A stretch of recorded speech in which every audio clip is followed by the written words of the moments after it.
Channel 65568 back on our video. Today we're going to be reacting to Snarled. If you don't know what the YouTube channel Snarled is, basically it's a YouTube channel where they delicious franchises. Loot Fright is a monthly crate featuring exclusive horror apparel and collectibles like this shirt and these tasty items from the Season's Grievings crate over the holidays. So head on over to lootcrate.com/somethingscary and use the code somethingscary for 15% off your crate. Hey, I'm Sapphire. Want to hear something scary? Yeah. Something scary. Raw head and bloody bones. The following is based on a true story from Lil Mama Mama 85, whose great-grandfather encountered an... Mama, I'm recording. Just so you know. What? I'm recording. Okay. Just don't answer anything I say. Okay. infamous creature in the Southwest. Ooh. Sounds spooky. My great-grandfather lived until his 93rd year and was sharp even... Okay, if you guys don't know this, these experiences were not from her, but from people that commented on one of her videos and told their stories to her, so now she's telling their stories. He lived with me, my parents, and my siblings in the same house that he grew up in. Spooky. Once the sun was about to set, my parents brought in some of the animals and boarded the windows and doors. They did this every night, ever since I could remember. I decided to ask my great-grandfather about this, and he proceeded to tell me the following story. In the 1930s, my great-grandfather had just been released from prison for making moonshine, and he needed a job to support his family. Moonshine? Luckily, a mining company had recently moved to... Moonshine? Isn't that like alcohol? Moonshine's alcohol. ...town and was That's looking alcohol. for employees. The new company was a little controversial. Some people didn't think the mountain should be disturbed, but others believed that finding coal was necessary and profitable. Yeah. The mining company was looking for young men for the blasting crew. The job was in... A mining company had recently moved to town and was looking for employees. The new company was a little controversial. Some people didn't think the mountain should be disturbed, but others believed that finding coal was necessary and profitable. The mining company was looking for young men for the blasting crew. Yeah, coal has some very good uses. We can use it to build fire. It fuels flame. You know, I like that. The job was incredibly dangerous. The crew would drop black powder or dynamite into the seams of the mountain to create a hole. They would then investigate the holes to look for seams of coal so that the company would know where to open the mines. The risk was high, but so was the pay, so my great-grandfather happily accepted his job offer. On his first day, my great-grandfather followed the crew as they blasted a hole in the mountain. It created a small opening, so Jim, the smallest of the crew, was tasked with going inside. They tied the rope to his waist, and he slowly and carefully crawled into the hole. My great-grandfather was holding and feeding him the rope at the other end. Jim descended further and further into the mountain, far enough that they could no longer see his light from the surface. Then the rope stopped. Hey, I think I just heard something growl. That's not possible, right? That's just the mountain settling. You're fine, said Bert, one of the older members of the crew. That is not the mountain settling. The rope began to move again, much slower this time. I think a few years ago I've seen this. I watched this video a few years ago. Wait, I think he's really in trouble. It's not that. My great-grandfather It's not the He mountain. began to pull the rope. There's a thing It was inside. too heavy, like something was pulling from the other end. Yeah. Jim's screams continued to echo from inside the mountain. The other crew members grabbed onto the rope and began pulling until they were launched backwards onto the ground. The rope was no longer heavy. They quickly reeled the rope in. There was nothing on the other end, just fresh blood. Bert stuck his head into the hole. I know. Oh, God, smells like rotting meat. He called out below. Jim? Jim, are you okay? Answer us. A deep, bellowing growl responded. Then the sound of digging, growing louder and louder. Oh my God. Run! The crew began to run to the hill and make their way down to where they had parked their truck. Everyone except my great-grandfather. He just had to know what Bert saw. Just one look. Heck was the One thing? quick. What is the thing? My great-grandfather said this was one of the biggest regrets in life. He saw something he could never unsee. Oh, Something that scared him so badly that he wet himself. Crawling out of this hole. Oh, something in the I shape see of a man. Like a man that had What been the? skinned and drenched in blood. dude. It had massive horns on its head. The He couldn't make anything out It's about the its thing. face except the slits for eyes and razor-sharp teeth where its mouth was supposed to be. is it a demon or Let out something? a hellish scream, and my great-grandfather Oh! walked back to the truck just as the men were pulling away. He barely made it.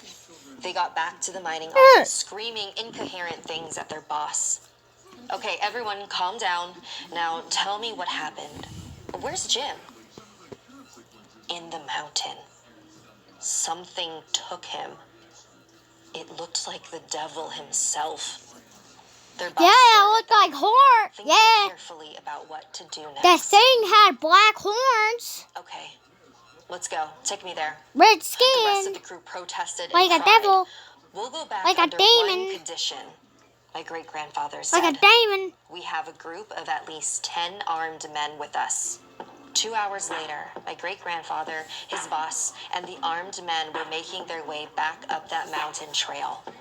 After an hour or so, they came to the spot where the crew had parked their truck Don't for the first go time. back. They got out and To climbed the where the small hill. thing, where, At the top, don't go my back to great-grandfather where the stopped creature and went into the is. hole. But now, there was a blood trail leading out of it. All of the men followed the trail into the nearby trees.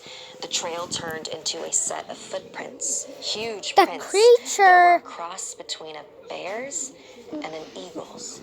That Prints were creature headed down the mountain is, towards the town. the The creature men ran back to their truck and is- rushed back to their homes to warn their creature families of the beast is of the woods. literally, Families were instructed to board their windows and bring their livestock indoors.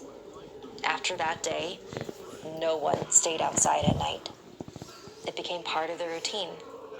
Bring as many animals as you can inside, board your windows and doors, and pray the beast doesn't get you. So, it's still out there? I asked. My great-grandfather nodded. We should have left that mountain alone. We unleashed something terrible into the world that day. I don't think I'll ever forgive myself.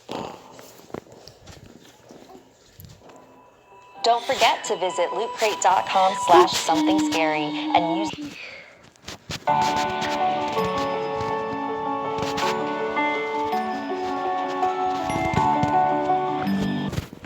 Did you know that these video episodes tell just one of the 3 user-submitted stories we adapt for the podcast each week?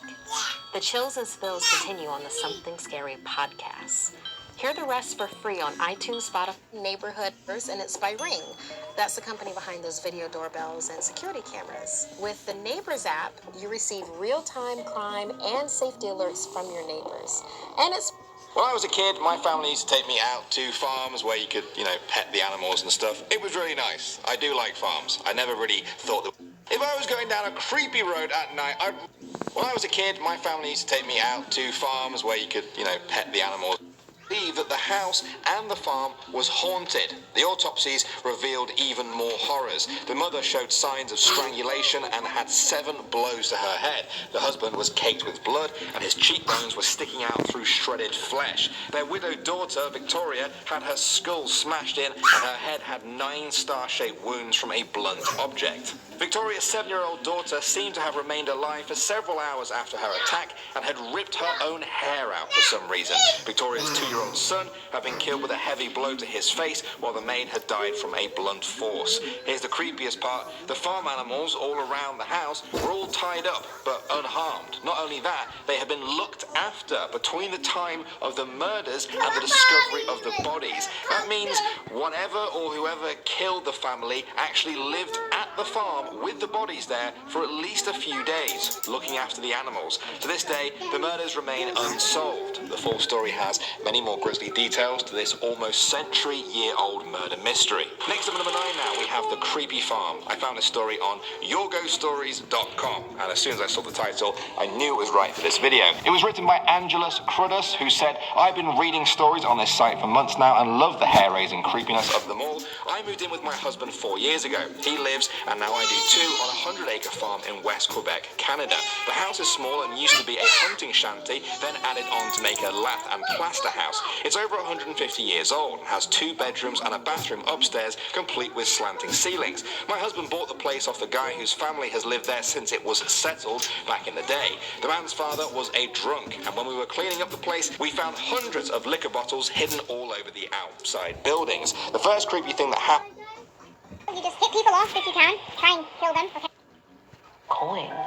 The hallway was dark, but I wanted to wish everyone a very happy holiday.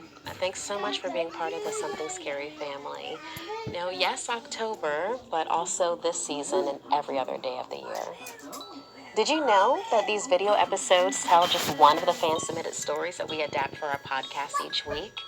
The chills and thrills continue on the Something Scary podcast. Hear more for free on iTunes, Spotify, or wherever you listen to your podcasts. Hey, I'm Markia. Want to hear something scary? Silent night, scary night. It was the first holiday without Uncle Reuben. The table where my granny, mother, and I sat for Christmas Eve dinner felt incomplete without him. My mother placed his settings and poured hot cocoa into his favorite mug. It felt like things would never be the same. He was such a big part of the family. Looking down at the cup, my eyes welled with tears. His cheerful laughter echoed in my memory, and I could remember clearly the jingling sound of his pockets. They were always filled with coins. You could hear them when he stood up from the table or wandered around the halls. Around the house, you could find little piles where he'd leave change he'd find on his walks. As my mother and I hung the stockings for the first time without Uncle Reuben, I thought about how every Christmas he'd fill them with his most prized coins. Santa left something extra, he'd say, but we knew it was him filling them while we slept on Christmas Eve. This year would likely be the last in our home. Granny and Mom weren't able to meet the mortgage payments, and the bank was about to take the house. First Uncle Reuben, and now the place I'd spent my whole life in. Granny fell asleep watching A Christmas Carol before finishing her hot cocoa. As my mom got ready to leave for her night shift at the hospital, I took their mugs into the kitchen. When I went to grab the one we left out for Reuben, I was surprised to find it empty. Curious, I asked my mother if she had drank it. Guess Uncle Reuben didn't want to miss Christmas, she laughed. Under the festive lights that lined my window, the snow fell quietly outside as I lay awake in my bed. It was way past my bedtime, but I found it hard to sleep. That's when I heard the jingle. It couldn't be, could it? Was I finally going to catch a glimpse of Santa? Shivering in my pajamas, I got out of bed. I felt something cold under my feet, and much to my surprise, it was a coin. The hallway was dark, but it looked like someone was walking around the house as shadows formed around the lit Christmas tree. Suddenly, there was a crash, coming from the rear of the house, and the sound of the back door opening. Gasping, I raced to Granny's room as she opened the door just enough to let me in. Immediately, we called the police and huddled together to wait. The jingling passed by the door again. Granny handed me a pair of slippers and opened her bedroom window. We would make a run for it. Once on the ground, we made our way around the back of the house to get to the car. Granny motioned for me to go ahead, but as I crossed the driveway, the burglar saw me. "Hey," he yelled. And that's when a man's shadow appeared, as if from nowhere. Get out. He boomed at the intruder. The voice shook the house and the burglar jumped as if he'd seen a ghost. He broke into a run toward Granny and me. With a snap, I pulled the hanging Christmas lights down from the doorway. The burglar tripped over the string of lights. With a thud, he landed in the snow, covered in twinkling lights, as a police car approached. When they took him in, he was raving about being paid to scare us out of the house. After my mom got home and gave her statement to the cops, we went back inside. That's when I noticed a big pile of very shiny gold coins sitting on Uncle Reuben's place at the table. A shadow moved toward the living room away from it, with the familiar sound of change following it. Merry Christmas, I called out as that jingle faded away. In the end, we didn't lose the house thanks to Uncle Reuben's Christmas surprise. To this day, I still find gleaming coins around the house whenever we miss him most. It's his way of letting us know he's still looking after us.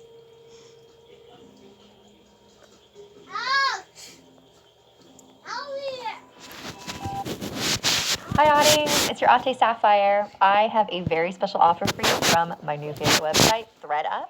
So if you want to learn how to get 30% off of your first order, stick around after this episode. Hey, I'm Sapphire. Want to hear something scary? The Bubak. The following story is based on a submission from Anastasia. In Spain in the 1990s, there lived a 12-year-old girl named Lucia. She lived on a farm surrounded by fields with her two parents. Every other weekend or so, her parents had to go into town for different business reasons, conventions, conferences, what have you.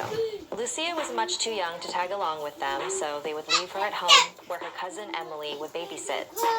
Emily was only 3 years older than Lucia, so she would always protest. Why do I even need a babysitter? I'm old enough to walk myself. But her parents disagreed. Lucia probably wouldn't have minded this as much if she actually liked her cousin. But Emily loved to play pranks on her. She'd always try to scare her with monster stories or try to convince her that her toys were possessed. So it was a Friday morning, and Lucia's parents had left, leaving Lucia and Emily alone on the farm. Emily was going to make them breakfast, so she asked Lucia to gather some eggs from the hens. Lucia walked over to the coop and noticed something in the corner of her eye. In the middle of the field was a scarecrow. It hadn't been there before, so Lucia was positive it was just one of her cousin's pranks. She rolled her eyes and went to get the eggs. She didn't mention to Emily that she saw the scarecrow. She was just going to ignore it. The next morning, Lucia went to gather more eggs for breakfast. The scarecrow was still there in the field. Lucia chuckled to herself, entertained by her cousin's attempts to scare her. When she gathered the eggs and walked back to the house, she stopped in her tracks. The scarecrow was now much closer than it was before. Okay, that got me, Lucia chuckled to herself. She didn't notice it before because it was so far away, but Lucia was shocked by how ugly it was. She grabbed an egg and threw it at its grotesque face. She pranced into the kitchen and placed the bucket of eggs on the counter. I'll admit it, that scarecrow's pretty good, Lucia said. Emily looked up from the pan. What are you talking about?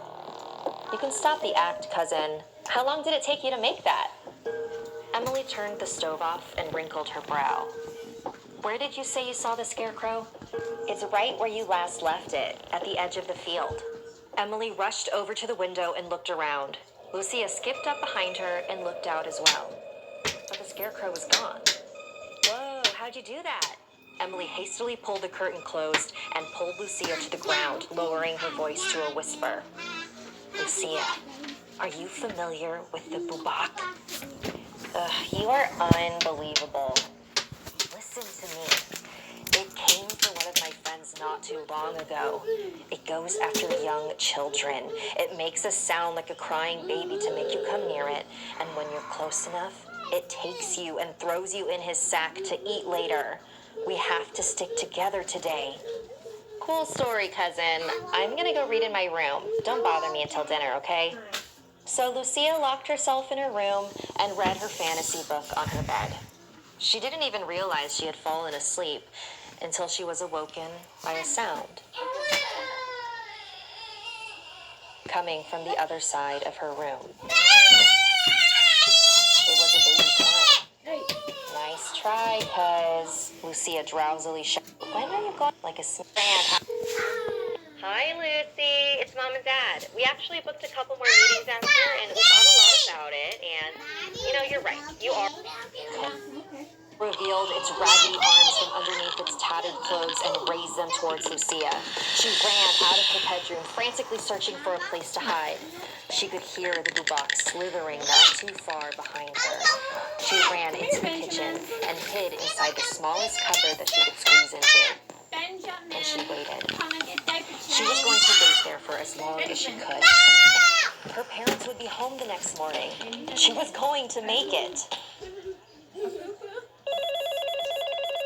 Just then, the kitchen phone rang. It went to voicemail.